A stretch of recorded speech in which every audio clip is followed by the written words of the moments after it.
Kali ini saya akan membuatkan tutorial gimana caranya mengatasi microsampler yang bisa dibilang ngeblank ya, bisa dibilang blank atau load blank. Dia tidak bisa ngeload, tidak bisa loading, cuma ada tulisan microsamplernya doang di sini di layarnya. Saya pernah mencoba beberapa kali untuk mengatasi hal seperti itu, cuma kebanyakan yang saya dapat itu berpengaruh ke IC DSP-nya. Nah, pada suatu saat saya mencoba dengan cara mengganti adaptor yang ori, adaptor yang masih ori. Kalau masih dalam tahap belum mati total sih masih bisa diakal-akalin ya sama adaptor yang ori. Atau dalam kata lain, cara mengatasi microsampler yang ngeblank cuma ada tulisan microsamplernya doang, itu bisa kita akalin dengan cara menggunakan adaptor yang masih ori, yang masih originalnya.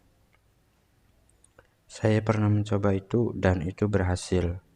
Nah, satu pertanyaan lagi, kenapa microsampler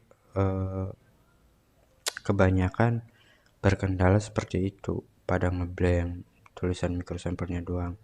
Pertama, satu itu karena load sampel yang kita gunakan atau bank yang kita gunakan, RAM-nya dengan kapasitas kecil. Kalau RAM dalam kapasitas kecil terus kita kasih ke maksimal kan 100% ya, atau sekiranya 90% lah dari RAM tersebut, itu akan menyebabkan dia sulit untuk ngeload, atau bisa dibilang lebih berat lah, RAM-nya itu berat, keberatan dari isi voice tersebut. Nah, saya menggunakan dua cara. Yang pertama tadi, gunakanlah adaptor yang masih ori, karena itu mempengaruhi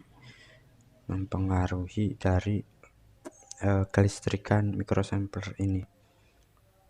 Dan cara yang kedua, untuk antisipasinya kita bisa menggunakan UPS, bisa dibeli di toko-toko komputer dan toko-toko elektronik lainnya. Itu UPS, kasih aja yang 600 watt kalau nggak salah.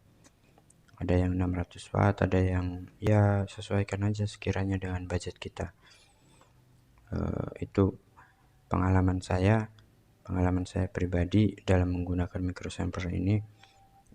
Satu, kalau kita dalam kondisi blank, tulisan cuma microsamplernya doang, itu bisa kita akalin dengan adaptor yang masih ori banget, masih original banget.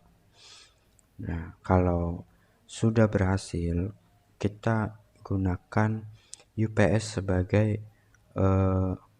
sebagai antisipasi untuk tidak terjadinya ngeblank seperti itu lagi. Insya Allah nanti normal kembali. Saya pernah mencobanya dan saya sudah mempraktekannya dengan microsampler sebelumnya, dan hasilnya pun maksimal, hasilnya pun masih bisa dibenarkan. Untuk teman-teman yang kurang paham dengan apa yang saya jelaskan, nanti bisa chat di kolom komentar, atau kita bisa chatting via WA dan telepon via nomor. Nanti saya kasih nomor WA saya dan nomor telepon saya. Oke, itu aja yang bisa saya jelaskan. Sekian dan terima kasih. Jangan lupa like, share, and comment, dan jangan lupa juga untuk subscribe di channel pribadi saya di Novalin. Oke, sampai jumpa.